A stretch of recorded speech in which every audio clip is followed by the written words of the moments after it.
Você sabe quais são as principais diferenças entre construir como pessoa física e como pessoa jurídica? Fica aqui nesse vídeo que eu vou te explicar hoje.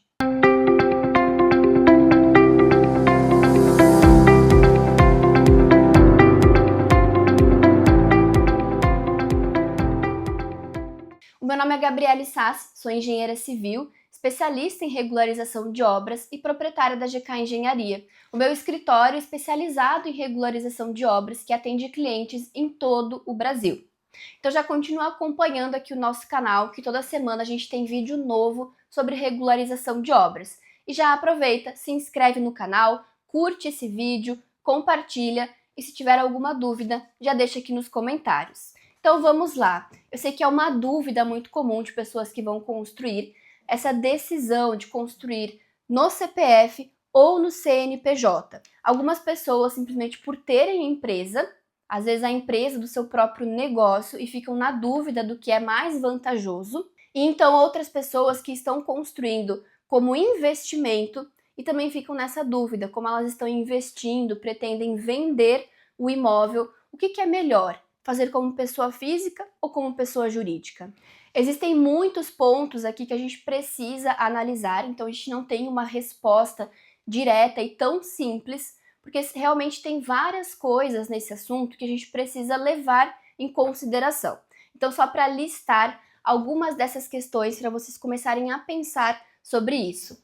Primeiro ponto da diferença é a questão do imposto de renda e da cobrança dos impostos. Então, quando você constrói como pessoa física, no momento da venda, a apuração do imposto de renda é simplesmente sobre o lucro, sobre o seu ganho de capital em cima daquela construção.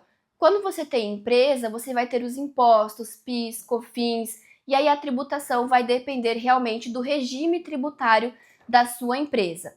Então já é um ponto para a gente sempre analisar. Cada caso precisa ser calculado de forma individual para entender o que é mais vantajoso. Outro ponto são as questões de linhas de crédito para financiamento. Se eventualmente você pretende financiar a sua construção, às vezes os bancos eles podem disponibilizar linhas de créditos diferentes para pessoas físicas e jurídicas. E aí a gente entra num ponto muito importante, que é a questão da equiparação da pessoa física como pessoa jurídica. Às vezes você pode até estar construindo e vendendo como pessoa física, mas o seu comportamento imobiliário já te equipara a uma empresa. Então talvez você já deveria ter aberto um CNPJ, porque o seu comportamento já tem essa equiparação de pessoa jurídica.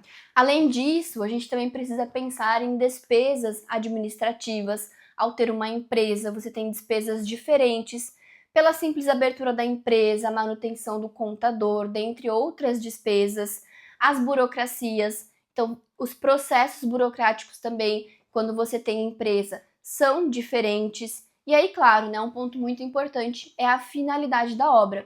Se é uma obra para uso próprio ou se é uma obra para aluguel, para investimento para aluguel ou investimento para venda. Então, tudo isso precisa ser analisado, mas no vídeo de hoje eu quero falar sobre um ponto mais específico para a gente se aprofundar, que é a questão do INSS da obra. O cálculo do INSS da obra também muda quando essa obra é pessoa física ou pessoa jurídica. O cálculo do valor original do INSS automaticamente já é diferente, e eu trouxe aqui para vocês um exemplo de uma obra para a gente poder analisar. Eu trouxe aqui o exemplo de uma obra residencial de 350 metros quadrados em Santa Catarina. Então, olha só, essa mesma obra, se ela for construída no nome de uma pessoa física, o INSS vai custar R$ 52.950. Agora, essa mesma obra construída em um CNPJ como pessoa jurídica, automaticamente o INSS aumenta para R$ 75.652, ou seja, uma diferença de mais de R$ 22.000 só no INSS. E aí a gente tem um outro ponto para levar em consideração. Obra de pessoa física, ela tem direito a um benefício fiscal que se chama fator de ajuste, que pessoa jurídica não tem. Então, na pessoa física, a gente tem mais oportunidades de reduzir a carga tributária do INSS.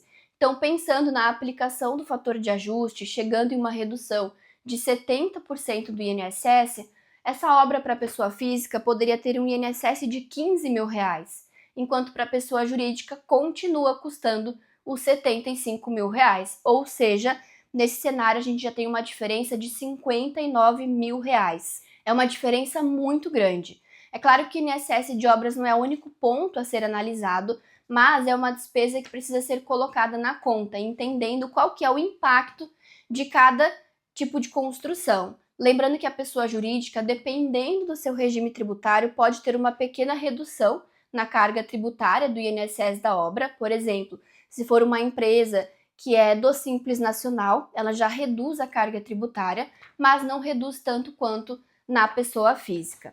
Então, se você está pensando em começar a construir e está com essa dúvida, já leva essa questão em consideração, pensa no INSS da obra, mas pensa em todos aqueles outros itens que eu listei para você aqui no começo desse vídeo. E, preferencialmente, fale com um especialista em regularização de obras e também com o seu contador de confiança, para você entender todos os impactos dessa decisão. E se você precisa realmente de ajuda com a regularização da sua obra, já entre em contato com o time da GK Engenharia. A gente está aqui à disposição para te ajudar.